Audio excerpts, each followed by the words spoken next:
Welcome, viewers and listeners, to Island Vibes, a weekly podcast where we look at things Caribbean, the islands, the people, the culture, the politics, and way of life. Today, we will continue to look at the Trump administration's immigration policies, which stand to impact the small OECS islands of the Eastern Caribbean basin. With more new measures being announced this week to affect a wider net of 75 countries, including those very small islands. We'll get underway first with a brief mention of the most recent developments, but after this short break. Stay tuned, we'll be right back.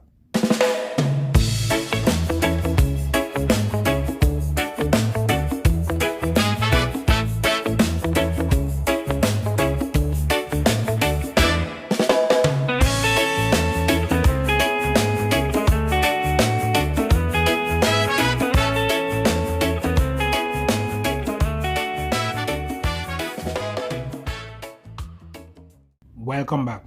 Over the first few days of January, we've been hearing personal accounts of the impact of visa restrictions on citizens from Antigua, Dominica, and St. Lucia. And just this past week, on Wednesday, January 14th, a freeze was announced to take effect on January 21st on the processing of immigrant visas, that is, green card visa applications. This freeze will continue indefinitely until the State Department conducts a reassessment of immigrant visa processing. Attributed, it is claimed to a fraud scandal centered in Minnesota involving Somali or Somali American nationals, where prosecutors, it is claimed, uncovered massive abuse of taxpayer-funded benefit programs. The U.S. Secretary of State, Marco Rubio, has announced that the Trump administration is now going beyond just visa restrictions and is now freezing immigrant visa processing for 75 countries to include all the Caribbean islands, except Trinidad and Tobago, the British, French, and Dutch dependent territories, Guyana, and the Dominican Republic, signaling more travel woes for the small islanders, even after some of those small islands have accepted the U.S. administration's proposal to take in deportees from the U.S. The leaders of the OECS islands this past week, after a heads of government meeting, have put together a team which will be responsible for engaging U.S. authorities on these issues of travel restrictions. With wishful thinking, let's hope that this is short-lived and whatever the issues with the process, that these be resolved and immigrant visa processing can resume in the near future, along with the lifting of other visa restrictions. In one of my previous episodes, I questioned what the arrest of Nicolas Maduro would mean for the Caribbean islands, inclusive of Cuba, who have relations not only with Venezuela through Petrocaribe and Alba, but also who have relations with China. Alba was formed under the Hugo Chavez administration, partly to counterbalance the U.S. influence in the Caribbean basin and Latin America. And with the arrest of Nicolas Maduro, this will no doubt be a blow to the sovereignty of Alba member states, including Cuba. Maduro's arrest leaves a major void in the ideological opposition to neoliberalism. The U.S. operation also exposed the extent of intelligence and military ties between Venezuela and the Caribbean nation of Cuba, which is already under U.S. sanctions and has been for decades. The U.S. Embassy has recently targeted the Cuban medical doctors program, labeling it an example of modern-day forced labor, exploitation, and even human trafficking. The Cuban government has run this program for decades, where it is supposedly paid by governments of participating countries, including those in the Caribbean, to supply a number of these countries with medical doctors where there are voids or where there are needs for specialized services, as in eye care, for example. The U.S. alleges that the Cuban government in turn does not adequately pay the Cuban doctors in the program. In fact, it is claimed that the government of Cuba retains 90% of their remuneration. Antigua, in just December of 2025, reportedly due to mounting U.S. pressures and threats of visa restrictions, ended its Cuban doctor program, despite its Prime Minister Gaston Brown's prior defense of the Cuban Medical Brigade, claiming then that the program was the mainstay of the health services on that island. Before the suspension, however, the Brown administration attempted to satisfy U.S. demands by bypassing the Cuban government and paying 100% of the doctors' salaries directly. As a result of the suspension, Antiguan students currently studying medicine in Cuba are facing uncertainty regarding the future of their education and training. The opposition United Progressive Party in Antigua called the cancellation a political failure and an act of ingratitude, and spoke of the loss of crucial services like eye care and training opportunities.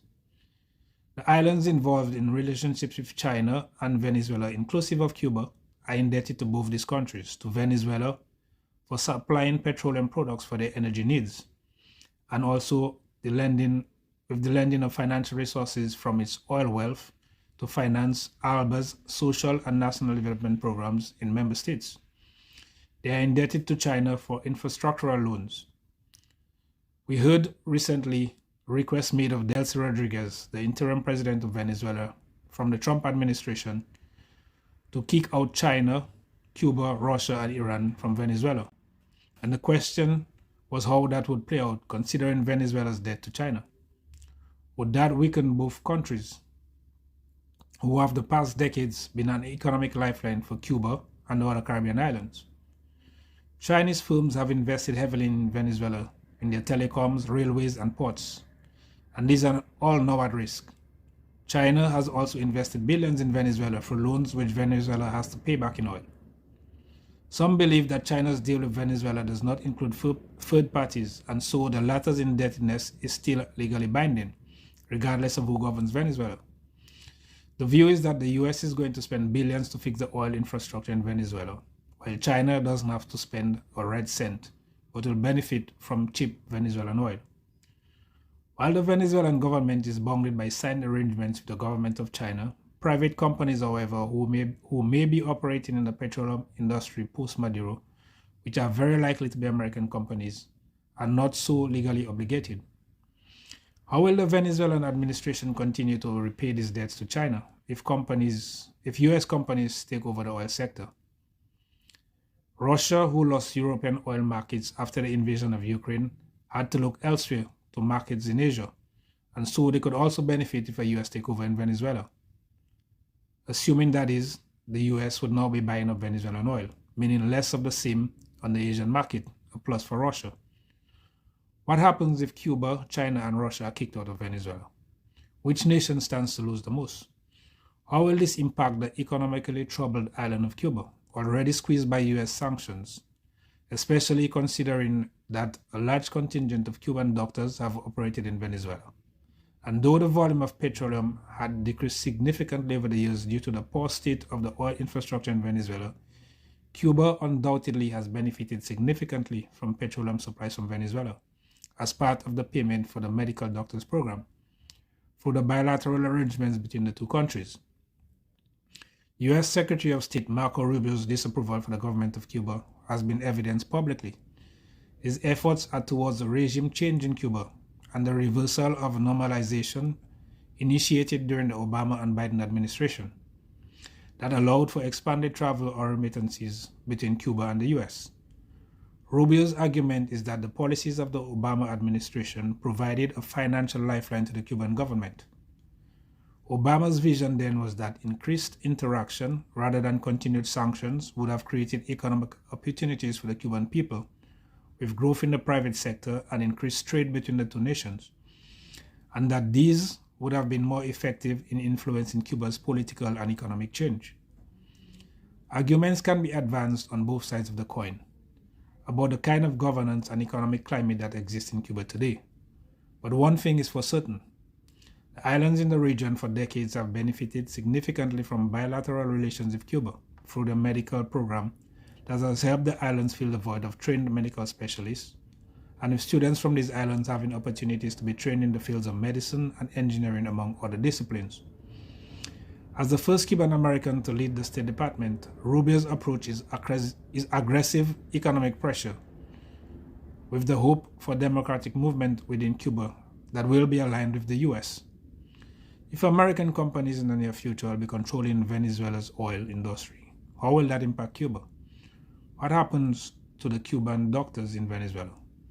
Will other Caribbean islands under pressure from the US, like Antigua, bring an end to their arrangements with Cuba and essentially kick out their doctors? How will that impact health services across the Caribbean islands? How will it also affect students from other Caribbean islands who benefited from scholarships to Cuba? These are pertinent questions that hopefully we will have and see answers to down the road. But we'll have to wait and see what unfolds with the continued actions of the Trump administration. So this brings us to the end of today's podcast. Until next time, do have a blessed day.